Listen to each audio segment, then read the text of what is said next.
Dagia una dambudziko sikuda mari. Wariri tora uchitekereza. Munanga kwa unosera uchikotora podza. Konoka kwaro murima marema sawira. Yecha misa wa unosheza illegitimate.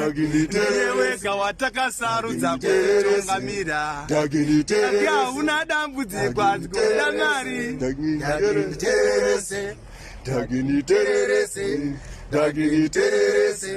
Dagini tererese. Dagia una dambudziko sikuda mari.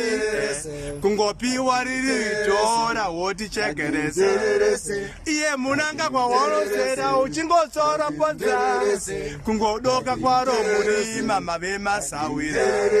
Iye chamisa wa unosheza illegitimate. Ndiye wega watakasarudza kuti tungamire. Dagini tererese.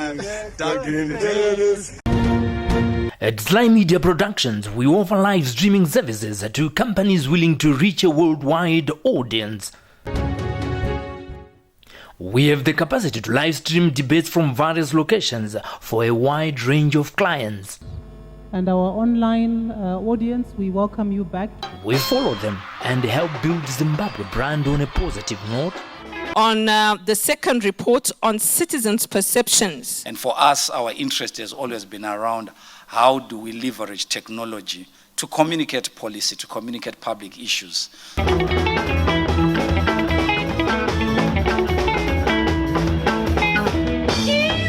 When you think of reaching the ever-growing internet audience with your video adverts, think Sly Media TV Online. If you want to pre-package TV programs, documentaries, weddings and church services, think Sly Media Productions, building bridges. Your TV on the go, anytime, anywhere, worldwide.